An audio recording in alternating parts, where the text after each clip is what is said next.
Donc moi, je vais avoir 45 minutes pour me présenter. Je m'appelle Ulysse. Une question que j'ai été beaucoup amené à adresser lors de mes études, c'est quoi un designer? On m'a beaucoup posé la question de ce qu'était mon métier, et à maintes reprises, j'ai dû l'expliquer. Et au fur des années, d'année en année, ça a évolué. Et là, je vais prendre cette soutenance comme une occasion pour donner ma vision du métier de designer, en donnant mon point de vue de caractéristiques qui me semblent importantes dans mon métier et que j'ai pu observer, cerner lors de mon parcours.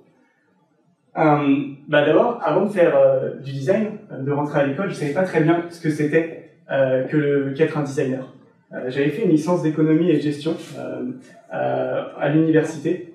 Ce qui m'intéressait, c'était la notion de système économique, de comprendre le système dans lequel on évoluait, de comprendre les relations d'interdépendance entre les divers éléments et comment ils fonctionnent. Il y avait aussi la notion d'entreprendre qui était importante pour moi. Je pensais que c'était une bonne formation pour apprendre à monter un projet et le faire vivre et qu'il soit viable économiquement. Mais je me suis rendu compte qu'en fait on était plus formés à être des gestionnaires dans des grosses structures que des entrepreneurs. C'était un cadre très théorique où il y avait un enseignant qui parlait en face de 300 élèves, il y avait peu d'interactions et ça c'était quelque chose qui me manquait. Et donc j'ai entamé une démarche de réorientation où je me suis beaucoup questionné, j'ai fait beaucoup de recherches, j'ai fait beaucoup de tests de personnalité et je suis tombé sur le design. Notamment en découvrant des designers comme Mathieu Lehanner, en regardant des conférences, notamment une conférence d'un des fondateurs de la plateforme Airbnb qui explique comment le design est important dans la plateforme pour inspirer de la confiance aux utilisateurs et comment il a été décisif dans le développement d'Airbnb. Et puis j'étais aussi passionné par Apple comme beaucoup de gens. J'ai lu la biographie de Steve Jobs, qui a été fondateur d'Apple, entreprise qui a participé à l'évangélisation du design comme on le connaît aujourd'hui. Et j'étais un défenseur de Apple. Il y avait notamment cette vidéo où un gars, depuis son grenier, expliquait pourquoi, selon lui, les interfaces d'Apple étaient bien meilleures que les interfaces d'Android. Et il expliquait ça point par point. Et c'était beaucoup de points, en fait, de questions de design. Et j'avais trouvé ça passionnant. J'ai regardé ça 4 ou 5 fois, je crois. Et c'est comme ça que j'ai eu envie de devenir designer et que je suis arrivé à l'école de design Nantes-Atlantique. Ça a été la première année, ça a été une année très riche, une année de découverte, où on a pu expérimenter la méthodologie du double diamant.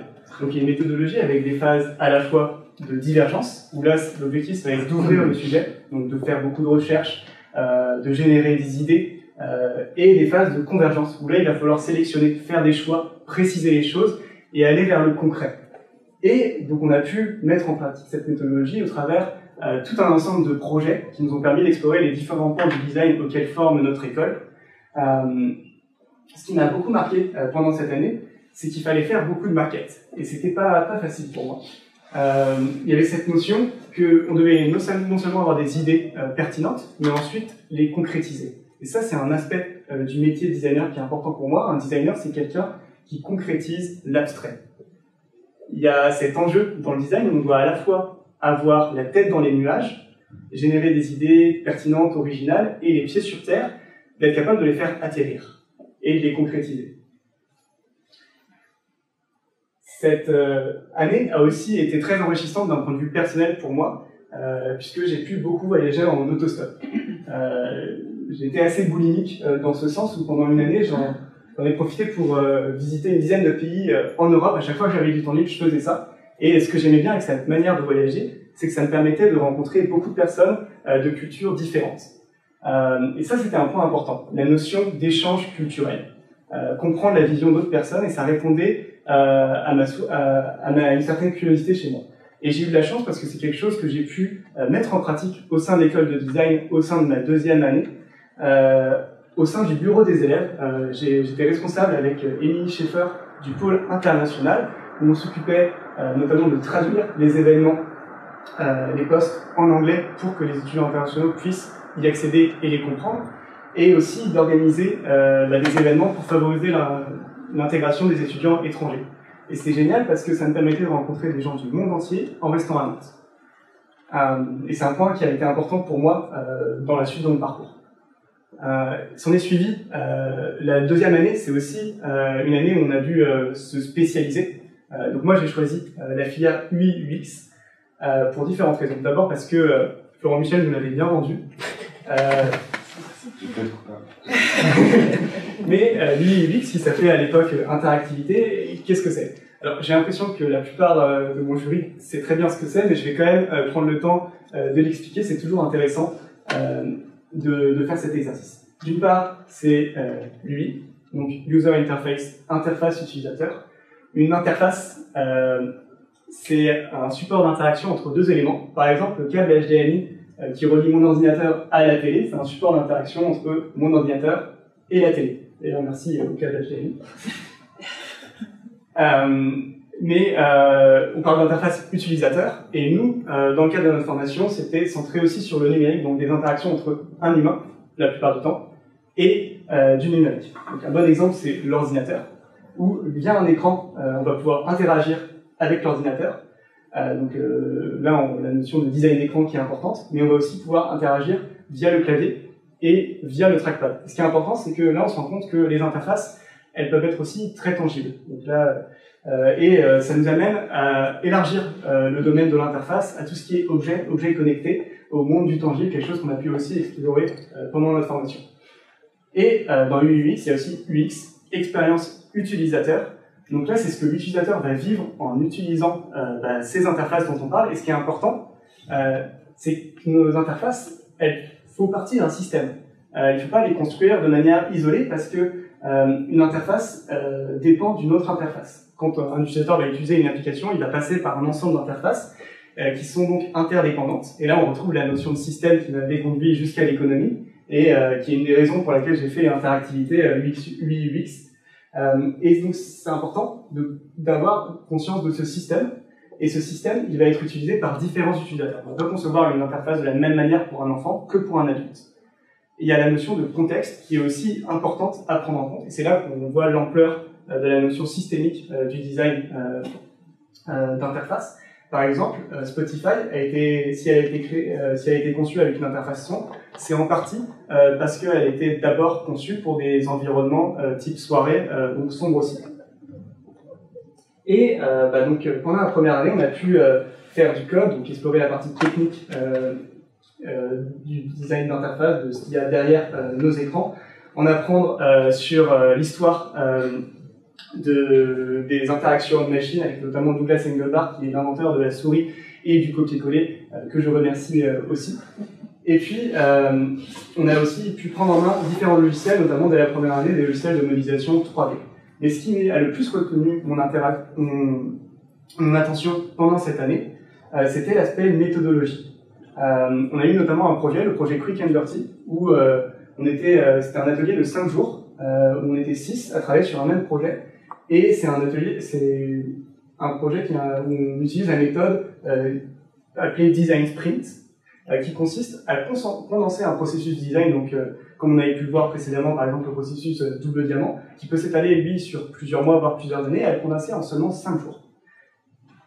Et ceci grâce à un minuteur. Donc on va faire des exercices et se minuter et bien timeboxer son emploi du temps pour avoir un bon rythme et aboutir au bout du 5e jour à un prototype qui exprime bien notre concept. Et donc nous on avait dû s'occuper de la refonte du site de la SPA.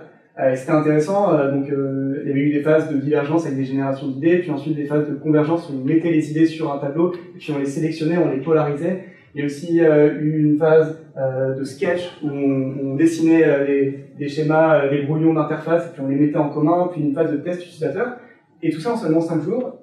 Et à la fin, on avait abouti une refonte. On avait notamment eu l'idée de mettre un chien dans l'interface qui lèche l'écran pour créer de la réaction, de l'émotion chez l'utilisateur. C'était aussi des années de jeunesse et on était assez décomplexés du design. C'était de belles années. Les exercices qu'on avait pu essayer, je les ai retenus et j'ai pu les mettre en pratique lors de mon stage de 3e année. J'ai fait mon stage chez une agence, dans une agence d'anciens élèves qui s'appelle Make It Brain. Elle a été rebaptisée Jujotte. Donc c'est une agence, à l'époque il y avait 7 associés, elle avait un peu plus d'1 an d'existence et différentes activités, donc design UX UI, design de service, design circulaire, mais aussi de la formation.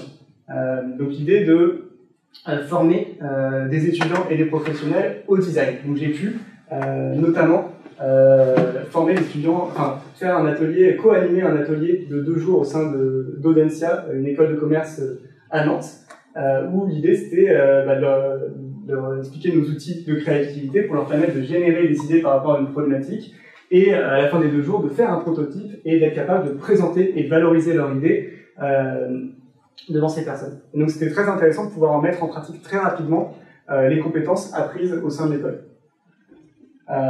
Et il y avait aussi cette notion d'aider un groupe à créer. Et pour moi, un designer, à ce moment-là, quelque chose d'important pour un designer, c'était d'être capable de favoriser l'intelligence collective, d'amener un groupe de personnes à générer des idées ensemble, ou parfois ça peut partir dans tous les sens, et puis d'arriver ensuite à les faire converger vers un concept et aboutir à quelque chose. Il y a une notion de donner de l'ordre au chaos que j'ai trouvé intéressante.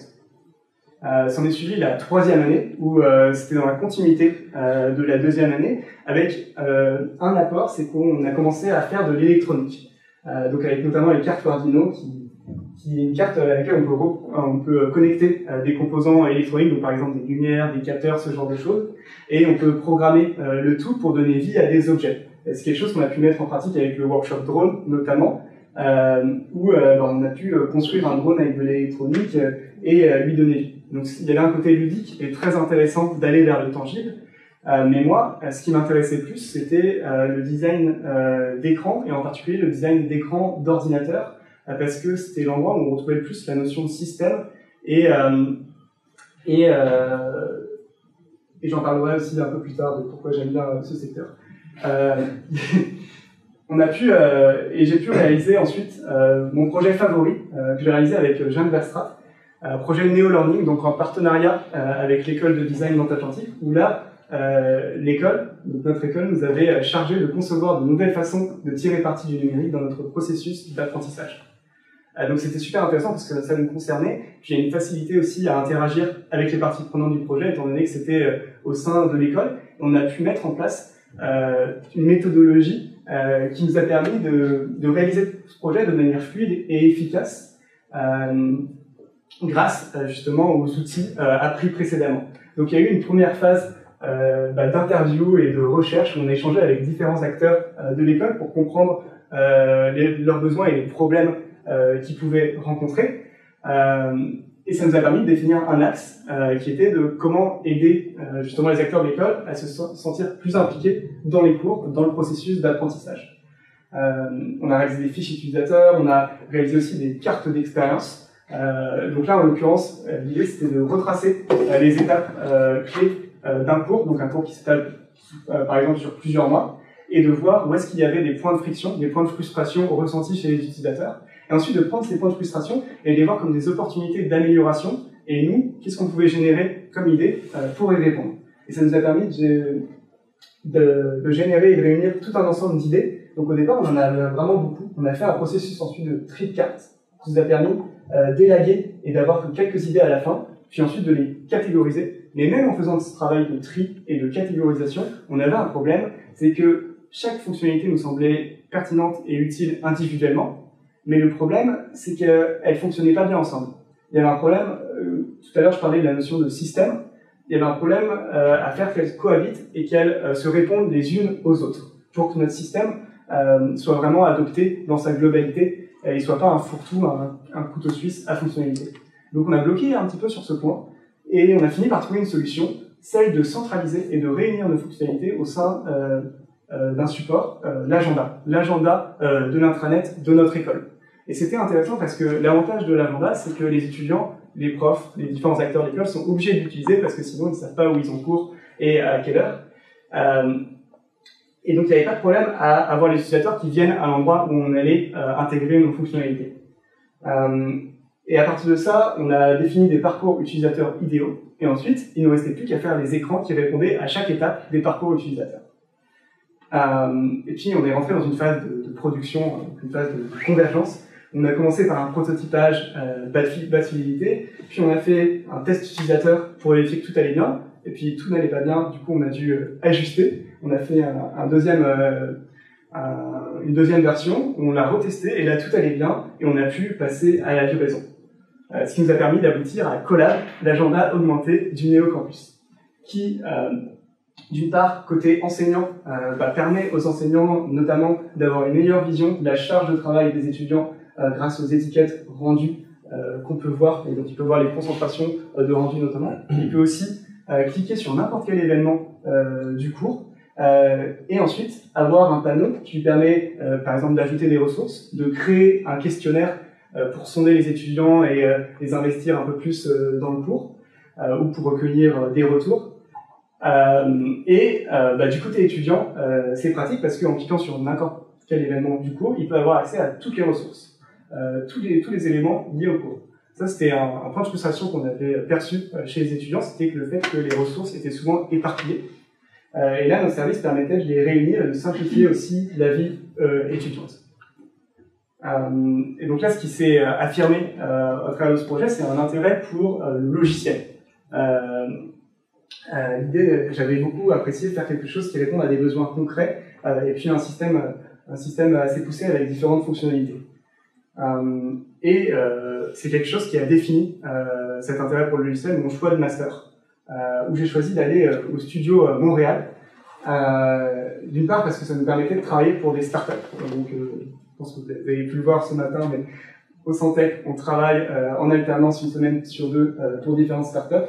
Et j'avais ouï dire qu'il y avait beaucoup de sujets justement de logiciels chez les startups du Santec. Et puis aussi cette volonté dont j'avais parlé plus tôt, d'aller à l'étranger, ce que permettait ce master à Montréal. Mais Covid oblige, les frontières de Montréal sont fermées, on ne peut pas y aller, on doit prendre notre mal en patience et en attendant, on doit trouver en urgence un stage. Donc c'était un peu la crise, un peu la... c'était assez stressant, honnêtement c'était assez angoissant comme période. Et du coup, pour raccourcir les délais pour obtenir un stage, parce que souvent il faut envoyer un mail, attendre 2 semaines, relancer, etc., et ça peut s'éterniser, j'ai défini une stratégie qui a été d'imprimer mon CV, de lister toutes les entreprises qui m'intéressaient à Paris. Donc je vivais là-bas, je viens de Paris moi de base, et j'étais à Paris donc avec toutes les mesures de Covid, et de faire le tour des entreprises qui m'intéressaient et de faire du porte-à-porte, tout simplement. Et au début, ça marchait pas du tout. En fait, j'étais bloqué à la réception, à chaque fois, le réceptionniste ou la réceptionniste ne voulait pas me laisser passer, et donc mon plan tombait à l'eau. Mais j'ai eu une idée, et donc j'ai affiné ma stratégie, et ce que j'ai fait, c'est que quand je suis arrivé en bas de l'entreprise qui m'intéressait le plus, donc WinePoint, j'ai vu un employé rentrer, et je lui ai dit « Bonjour, excusez-moi, est-ce que par hasard vous travaillez chez WinePoint ?» Et là, il m'a dit « Ah ben oui », et je lui ai dit « Ah ben super, je viens pour un entretien avec l'équipe design, est-ce que par hasard vous savez où elle se situe ?» Et là il m'a dit « Ah bah oui, pas de problème », et ensuite il m'a amené jusqu'à l'équipe design. Et c'est comme ça que j'ai eu mon stage chez WinePoint.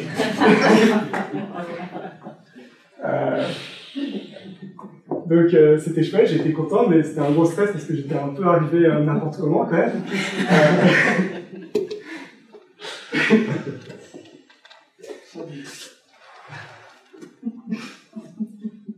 Donc, je vais parler de WinePoint. C'est un groupe de conseil qui est spécialisé dans la transformation numérique. D'ailleurs, qui connaît ici WinePoint, le groupe de consulting? Ok, super. Il a été créé à peu près, à l'époque, il avait été créé il y a 20 ans, et il avait 2300 employés, donc c'est une grosse structure. Mais elle a une particularité qui est très intéressante, c'est qu'elle a une hiérarchie aplatie, où il y a seulement 3 niveaux hiérarchiques. Donc le niveau associé, puis ensuite le niveau leader, et puis enfin le niveau partenaire. Et donc ce système assez horizontal, il implique quelque chose, et une certaine philosophie aussi de l'entreprise, c'est que ça va dans les deux sens. Que les projets vont pas forcément... Moi, ce qu'on m'a dit, c'est qu'on avait bien aimé ma démarche, que c'est pour ça qu'on avait pris, mais que c'était pas pour ça que j'aurais des projets intéressants et que c'était à moi d'être proactif si je voulais faire des projets intéressants et vraiment travailler et d'aller vers les autres, et que c'était aussi comme ça que j'allais travailler sur différents projets. Et donc c'est ce que j'ai fait, je me suis efforcé justement, comme en autostop, d'aller vers les autres, de faire cet effort. À chaque fois que j'avais l'occasion de me présenter à quelqu'un, je le faisais.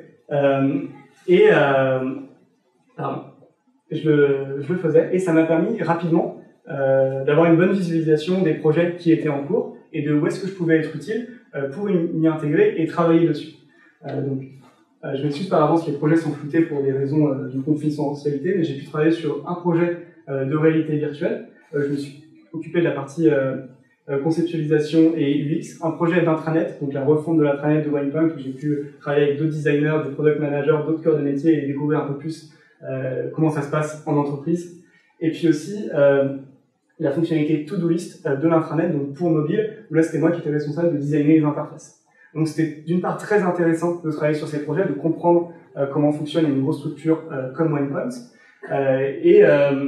Dans ces projets, j'ai essayé d'être au maximum proactif, de toujours proposer des choses et d'être force d'initiative, quelque chose qu'on apprend aussi à l'école, parce qu'à l'école on a beaucoup de liberté dans nos projets et beaucoup de possibilités, et c'est quelque chose qu'on cultive à l'école grâce à la pédagogie du mode projet.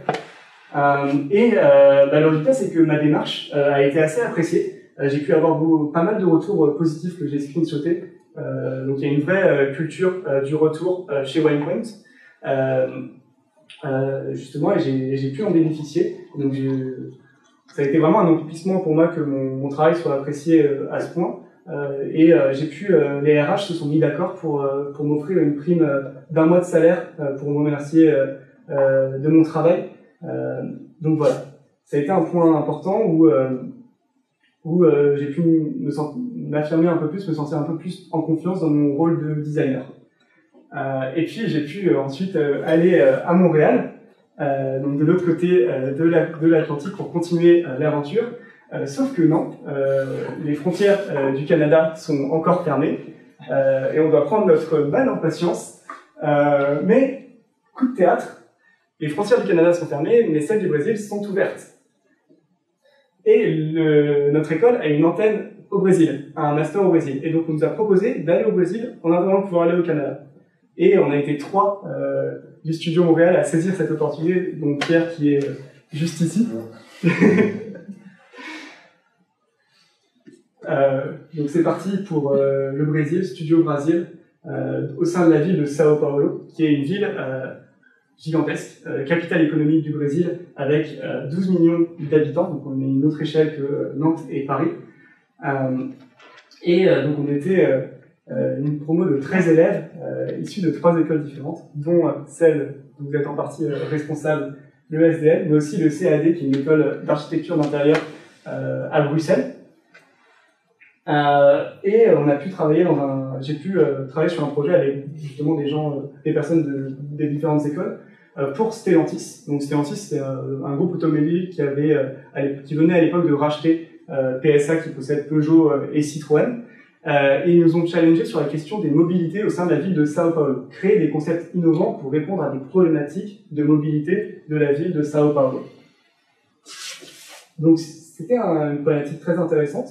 Mais au début, c'était pas évident de travailler avec des gens d'autres écoles. En fait, au cours de notre formation, on avait acquis plusieurs automatismes, pris l'habitude de travailler en phase 1, phase 2, phase 3. Et il y a eu de la friction au départ parce qu'on n'avait pas les mêmes manières de travailler. Et ça a demandé ensuite un travail d'adaptation des uns envers les autres.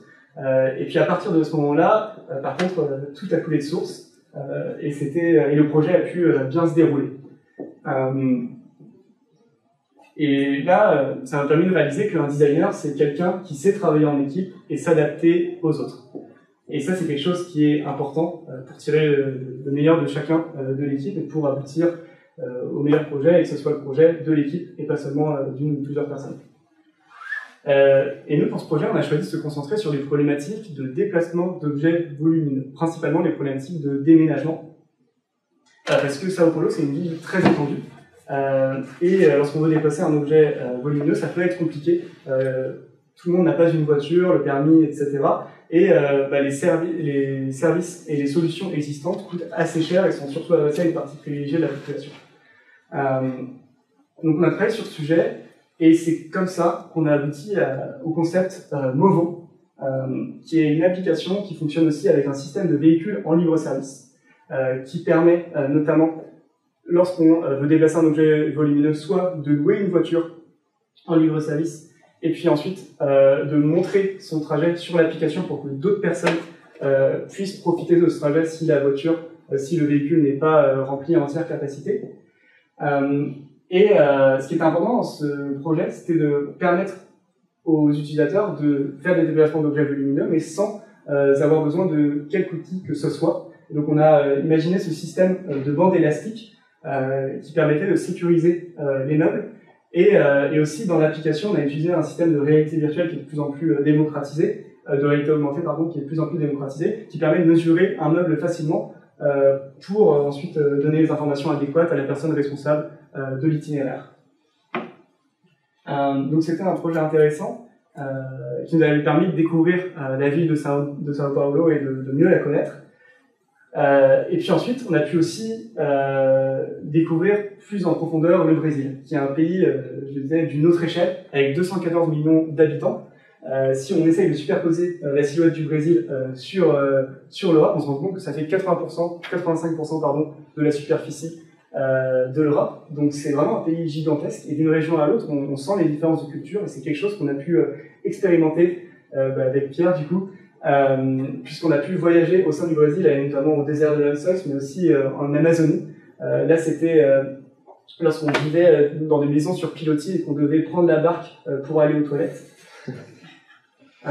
Et j'ai aussi appris le portugais pendant ce voyage, pendant ce séjour au Brésil. Et la suite de ma présentation va être pendant un court temps en portugais, et les slides vont servir de sous-titres à ma parole. Depois de alguns meses, consegui ter longas conversas nesse idioma, mas não consegui criar tantos vínculos como os brasileiros quanto havia criado como os outros expatriados. Percebi que não era por estarmos no mesmo lugar que havia necessariamente uma forte troca cultural.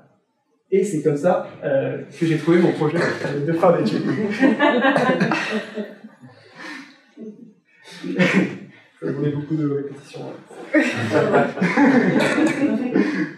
La transculturalité. Alors la transculturalité, qu'est-ce que c'est? Une bonne manière de comprendre, parce que ça c'est la comparer à la multiculturalité. La multiculturalité, c'est lorsque différentes cultures vivent dans un même lieu, cohabitent, mais ne se mélangent pas. Alors que la transculturalité, justement, c'est là où les cultures sont capables de s'imprégner les unes des autres, d'échanger et de s'enrichir les unes des autres. Quelque chose que je trouvais très intéressant et que je voulais favoriser au travers de mon projet de fin d'études. Mais c'était un peu large comme sujet. Je ne savais pas trop où donner de la tête, quoi faire. Et mais heureusement, au travers de mes recherches, j'ai trouvé un contexte. Je suis tombé sur une vidéo, celle des hôpitaux une vidéo des hôpitaux universitaires de Genève, où justement le personnel soignant de l'hôpital explique les défis qu'il rencontre justement à avoir des patients qui sont de différentes nationalités, notamment avec la barrière de la langue, mais aussi des choses parfois plus subtiles, par exemple des codes culturels différents, notamment par rapport à la pudeur, qui peuvent créer de la friction et rajouter de la difficulté au travail de personnel soignant. J'avais mon contexte. Et puis, j'allais bientôt aller au Canada, espérons. Et c'était un sujet pertinent dans ce contexte, puisqu'il est estimé qu'en 2036, 30% des citoyens seront nés en dehors du pays, donc les citoyens du Canada, et aussi que 24 langues sont parlées au Canada, chacune par plus de 100 000 personnes. Donc il y a une vraie diversité culturelle au sein de ce pays. Et j'ai pu enfin y aller. Quoique j'ai eu des problèmes à la douane, j'ai failli être rapatrié, mais ça c'est une autre histoire. Et j'ai pu faire des recherches terrain et constituer mon réseau d'acteurs. J'ai pu échanger avec des infirmières, des travailleurs sociaux, donc l'équivalent d'assistante sociale à Montréal, et d'autres métiers, musicothérapeute, aussi une designer spécialiste dans la notion de transculturalité. Donc ça a été vraiment intéressant et ça m'a permis de définir un axe. Alors accrochez-vous bien, c'est des mots à rallonge dans ce projet. Au sein des hôpitaux pour enfants de Montréal, comment créer du lien entre les aidants pour améliorer leur expérience. Donc là, on a fait un bond dans le projet. Premièrement, il y a l'idée de se concentrer sur les aidants, parce qu'en fait, en échangeant avec les infirmiers et les infirmières, je me suis rendu compte que c'était pas forcément les patients qui créaient le plus de difficultés de par leurs différences culturelles, mais souvent les proches du patient, donc leur famille qu'on appelle aidants au sens large. Et que eux aussi vivaient l'expérience de l'hospitalisation de leurs proches, le vivaient difficilement, et que quand il y avait des différences culturelles, ils pouvaient il va y avoir toute une frustration, le sentiment de ne pas comprendre ce qui se passait. En gros, les difficultés qu'on peut vivre quand on a son proche hospitalisé, elles sont accentuées lorsqu'on est d'une culture différente. Donc de se concentrer sur les aidants, puis sur les aidants dans le cadre des hôpitaux pour enfants, étant donné que les aidants ont un rôle d'autant plus important vu que c'est eux qui prennent les décisions pour le patient. En échangeant, et en faisant des recherches, je me suis rendu compte que quelque chose qui permettait aux familles de cultures différentes de mieux vivre cette expérience, c'était de rencontrer d'autres familles et de pouvoir sociabiliser, créer du lien avec ces familles et ensuite se soutenir les unes les autres. Et c'est comme ça qu'il y a eu l'idée de cet axe de voir comment créer du lien. Et donc pour trouver des manières, des leviers pour créer du lien, j'ai fait encore des recherches. J'ai pu faire des recherches terrain, j'ai pu aller dans différents hôpitaux pour enfants, échanger avec différents corps de métier plus précis cette fois-ci, et aussi avec des familles. Ça a été difficile d'avoir des interviews avec des familles. Ma stratégie, ça a été d'aller devant l'hôpital et dès que je voyais une famille passer, je lui proposais de faire une interview. Et c'était compliqué parce qu'il faisait moins 20 degrés à Montréal. Mais j'ai quand même pu aboutir à un projet grâce à tous ces échanges qui s'appelle PAIRS. Donc PAIRS, c'est un outil qui n'a pas vocation d'être utilisé par les familles, mais par le personnel soignant de l'hôpital qui est le plus en contact avec les familles. En fait, on ne pouvait pas mettre un outil de rencontre ou de création de lien entre les mains des familles pour des problématiques de confidentialité principalement. Mais en revanche, on pouvait le mettre entre les mains des employés de l'hôpital qui sont autorisés à accéder à ces données, donc travail social qui est l'un des assistantes sociales qui sont chargés d'accompagner les familles qui ont des difficultés particulières. Intervenante Le Camp, donc c'est une association et ils viennent apporter un soutien socio-affectif aux familles. Et infirmière pivot, qui est un métier propre au Québec, où c'est des infirmières qui vont avoir vraiment une vision globale sur le séjour d'un patient et comment la famille va vivre et qui va suivre A à Z tout ce parcours-là. Et l'idée de PAIRS, c'est de leur fournir une plateforme qui permet d'avoir une visibilité sur les familles qui sont actuellement prises en charge par l'hôpital. Donc là, par exemple, je n'avais pas le droit de mettre de photos, on ne pouvait pas mettre de photos sur cette interface. Et la seule interaction que les familles vont avoir avec l'outil, c'est de définir un animal qui leur correspond, et ce qui permettait un peu d'humaniser cette interface. Et ce qui est important, c'est qu'il y a un système de filtre qui permet de filtrer les familles, parce qu'il y en a beaucoup, et de trouver, lorsque un personnel soignant voit un besoin chez une famille, de créer du lien, d'être soutenu par une autre famille, de manipuler les filtres pour trouver une famille avec qui, selon elle, il peut y avoir un fit, ça peut correspondre. D'un autre côté, c'est un outil qui permet de documenter le suivi du lien créé entre les familles et de veiller. L'idée, c'est d'apprendre de manière empirique de quels liens sont fructueux, pourquoi ça marche pas, pour créer des liens de plus en plus fructueux avec l'expérience. Et là, ce projet, ce que j'ai retenu, c'est que j'ai passé 90%, voire 95% du temps à faire de la recherche, à comprendre le contexte dans lequel allait s'intégrer mon projet, à comprendre les différents métiers, les différents problèmes rencontrés, etc. Et pour moi, ça montre que aussi un designer, c'est quelqu'un qui s'efforce de comprendre le contexte dans lequel il œuvre pour que son concept soit réellement pertinent et adopté ensuite. Et puis en parallèle de ça, donc on avait la chance de pouvoir travailler pour des startups de l'incubateur du Santec. Et moi, j'ai travaillé pour Touli. J'ai travaillé sur un projet de logiciel à nouveau. C'était très intéressant, mais c'était un projet parallèle à leur activité principale et le projet a été mis en pause au bout d'un moment suite à une restructuration de la startup et il n'a pas été concrétisé. Et ça, c'était une frustration que j'avais eue et c'est quelque chose qui a affiné mes exigences pour mon stage suivant, qui est mon stage de fin d'études. Je vais boire un peu.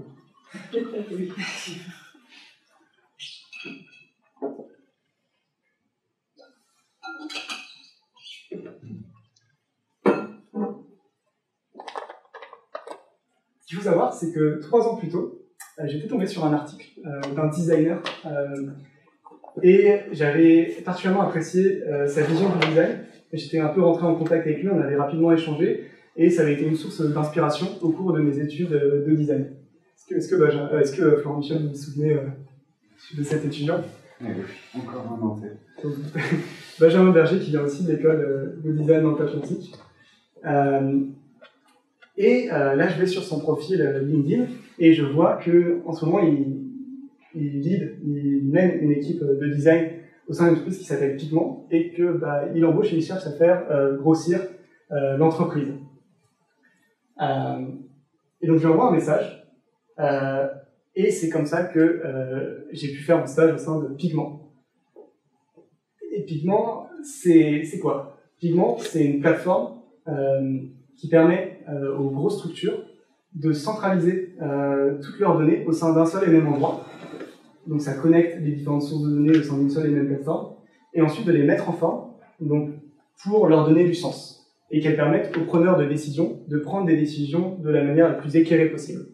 Et une fonctionnalité qui est assez représentative de Pigment, c'est la fonctionnalité de scénario sur laquelle Maxime, que je remercie d'être venu ici, a pu beaucoup travailler notamment.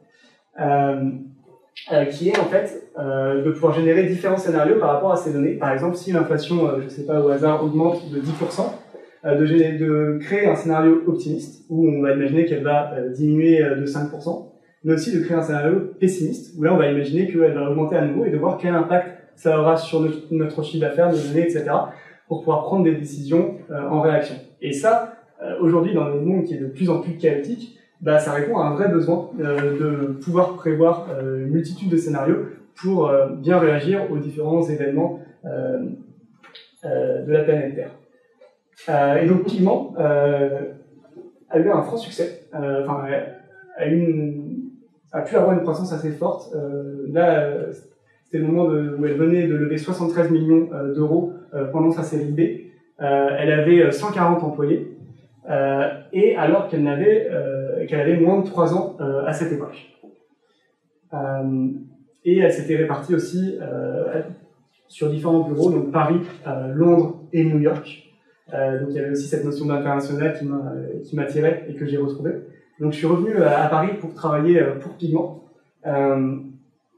Et Pigment, c'est une entreprise qui a été fondée par deux cofondateurs, Roman Colli, qui a créé Criteo, qui est l'une des premières startups à avoir été valorisée à plus d'1 milliard de dollars en France, et Eleonore Crespo, qui a travaillé notamment pour différents fonds d'investissement, notamment les fonds d'investissement de Google, et qui avait cette expérience justement d'accompagner les startups et de voir ce qui marchait et ce qui ne marchait pas. Et fort de leur expérience, ils ont pu définir dès le départ une stratégie très forte, qui a été d'embaucher principalement des profils avec beaucoup d'expérience, des profils très seniors.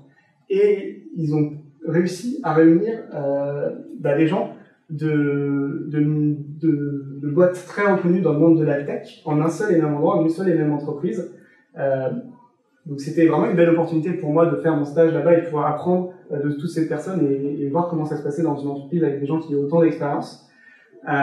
Mais c'était aussi à double tranchant. Parce que j'étais un des seuls juniors de l'entreprise, donc j'étais le 3e designer et j'étais le seul designer junior. Et d'un côté, on est dans une startup, ça va vite, il y a déjà une deadline courte. De l'autre, on travaille sur un logiciel complexe, donc il faut beaucoup de concentration, surtout au début, pour comprendre dans quel contexte on œuvre. Et puis en plus, il y avait des exigences très élevées, dues au niveau d'expérience notamment, et ça demandait beaucoup d'efforts. Et donc le début du stage a été très challengeant et assez difficile honnêtement. Mais heureusement, j'étais bien encadré, notamment par Maxime, et puis aussi par Benjamin, qui était mon maître de stage. Et ça a été une période où j'ai énormément appris. J'ai jamais appris autant pendant un stage. À chaque fois que j'avais un point bloquant, une question, une hésitation ou quelque chose comme ça, je pouvais lui communiquer et on échangeait par rapport à ça. Il m'expliquait par A plus B pourquoi j'avais ce point bloquant et comment je pouvais faire pour le résoudre. Et il faisait ça en plus sans m'expliquer, me donner les solutions toutes faites, mais en essayant vraiment de m'apprendre. Donc parfois nos vidéos se transformaient en mini-cours sur le design, on parlait de son expérience, etc. Et j'ai pu apprendre beaucoup de notions. Et en fait, à chaque fois que j'avais un point bloquant, que j'avais des difficultés, c'était une opportunité d'apprendre des nouvelles choses. Un projet important, un des projets les plus importants sur lequel j'ai travaillé, c'est celui de la usage page, donc une page qui indique à l'utilisateur le plan auquel son entreprise a souscrit, et puis aussi son usage des différentes fonctionnalités qui sont plafonnées. Et donc ça, c'est un projet, c'est intéressant parce que ça montre bien le challenge de travailler aussi d'une grosse structure comme Pigment. Là, ce qui est important, c'est de travailler avec différentes parties prenantes, notamment Suen, qui était responsable de la partie analyse des usages de la plateforme, les 2 développeurs, donc back-end et front-end, Christophe qui était plutôt sur la partie éducation, et donc qui s'occupait de faire en sorte que les utilisateurs puissent apprendre et se former rapidement à l'utilisation du logiciel, et qui était responsable de toute la partie wording, donc le phrasé sur l'application, de définir comment on allait formuler les phrases, etc. Ce qui est beaucoup de boulot aussi. Regina, qui est la tête du pôle marketing de l'entreprise, et Benjamin, qui me donnait des retours sur mon design, et il a été très exigeant sur cette partie, et ça m'a permis vraiment de beaucoup itérer et de à chaque fois comprendre des nouvelles choses. Excusez-moi, est-ce que je peux vous demander à combien de temps on est mon iPad s'éteint? C'est tout à fait possible. Merci. Juste un instant. 41. Parfait. Et on a déjà une nouvelle caractéristique du métier de designer, c'est de savoir intégrer les parties prenantes du projet dans le processus de conception pour que justement ils répondent à toutes les exigences. En même temps que mon stage, l'entreprise grossissait, on avait des nouveaux employés toutes les semaines, et on est passé de 140 à 190 employés, et il y a eu une nouvelle levée de fonds, ce qui a fait un total de plus de 165 millions d'euros. Donc ça prenait une ampleur, ça prend une ampleur importante, et ça en 3 ans de vie. Et ça pose aussi la question de ma projection professionnelle, puisque j'ai pu avoir une offre de CDI à la fin de ce stage, notamment le fait que pendant ce stage aussi j'ai fait l'effort d'aller vers les autres, ça a été et de connecter, de rencontrer beaucoup d'employés différents, ça a plu, et puis le travail de design en général. Et ce qui se passe par rapport à mon profil, par rapport à mon expérience et à mon parcours, ce que j'ai pu observer, c'est que j'aime aller vers les gens, et c'est quelque chose qui correspond et qui est recherché chez les grosses structures où on a intérêt à ce que les différents employés échangent entre eux et qu'il n'y ait pas trop d'effets de silos, surtout dans les structures agiles et modernes dans le monde de la start-up et du digital. C'est important pour moi la notion d'échange culturel, donc de travailler dans des équipes internationales, de travailler sur des systèmes complexes, et la notion d'application métier, donc de logiciels destinés au monde de l'entreprise, c'est quelque chose qui me permet d'appliquer ça, d'apprendre aussi des autres. C'est important pour moi d'être encadré, d'avoir du mentorat et de pouvoir justement apprendre de gens plus expérimentés que moi dans un domaine, de répondre à des besoins concrets, c'est ce qu'on fait avec des applications au métier comme Pigment. Et puis aussi la notion de liberté, où qu'on me fasse confiance, c'est important. Et chez Pigment, on est libre de travailler en distanciel à peu près comme on le souhaite, à peu près à la fréquence qu'on souhaite, et on peut aussi gérer notre emploi du temps. Et vous l'avez compris, c'est pour ça que Pigment, c'est un bon match et un bon endroit pour moi pour commencer ma carrière.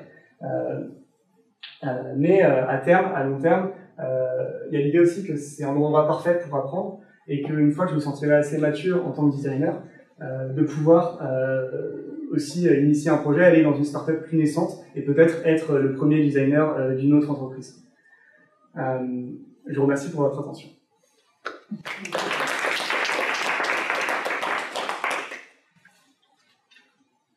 43,57. Merci beaucoup et merci de tenir le timing, ça va nous donner l'opportunité de discuter un peu. Super. Merci beaucoup pour toute ta présentation. Moi, mon premier retour, ça va être que je suis très impressionnée de la complétion de ce que tu nous montres, mais parce que j'ai vu des photos de contexte, tu as construit aussi ta définition de ce qu'est pour toi le design au fur et à mesure de ce que tu nous racontes, avec un point de vue personnel, et que tu illustres avec des vraies expériences. Moi, ce que j'aime beaucoup dans ce que j'ai vu là, c'est que c'est ancré dans la réalité. Tu nous as raconté les pivots, je parle de ton projet final, tu nous as raconté les pivots que tu as eu successivement, que tu t'es rendu compte qu'en fait tu pensais que c'était là, mais que ça se situait plutôt auprès, enfin que l'utilisateur devait changer. C'est basé sur, tu l'as bien décrypté, hein. Ce que je trouve très intéressant, c'est que je pense que tu essayes d'être lucide et tu as une manière très assertive de raconter tes forces. Donc effectivement, tu vas vers les autres et tu sais capter ces choses-là et tu t'as démontré comment tu l'utilisais. Deuxième chose que j'aime beaucoup, parce que nous c'est aussi des projets qu'on fait beaucoup, la complexité, le B2B. Les interfaces que tu montres, ils intègrent vraiment du contenu qui est, je ne sais pas vrai, mais en tout cas plausible, avec une certaine densité. On ne tombe pas justement dans le côté un peu dribblisant qui est facile. Parfois, on voit que t'es rentré dans le fond des choses. Voilà, moi c'est le retour que je fais à chaud. Merci beaucoup pour ça. Voilà, et bravo aussi pour le stage et les stages consécutifs et la continuation. En plus, ça a rendu très visible, en tout cas pour moi, ce que tu as appris, comment tu décryptais les choses, comment tu décryptes aussi comment fonctionnent les entreprises. Je trouve que c'est à la fois concret et avec du recul. Et voilà ce que je peux dire pour le moment. Merci beaucoup. Merci beaucoup.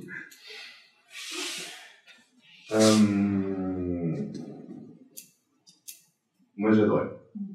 J'ai chapeau parce que ça fait du bien de voir une présentation comme ça. Tu te la racontes pas, t'es nature, tu fais pas semblant, ouais, et en même temps t'es convaincant, t'as beaucoup d'humour, t'as beaucoup de légèreté. Je pense et pour moi la communication c'est 50% du boulot. Donc bravo.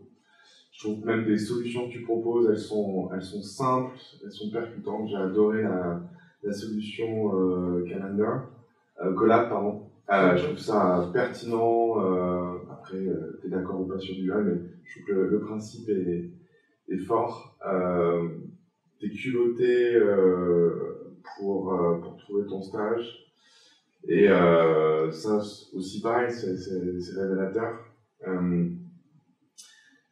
Ouais, et ta culture aussi de l'entreprise, tu parles de agile, silo, la confiance, c'est des mots, c'est pas évident de les cerner, je trouve surtout sur un stage en première année, donc bravo. T'as dû être bien encadré et l'équipe aussi, mais c'est pas évident de capter cette culture-là dès le début comme ça. Ouais, je trouve ça très intéressant.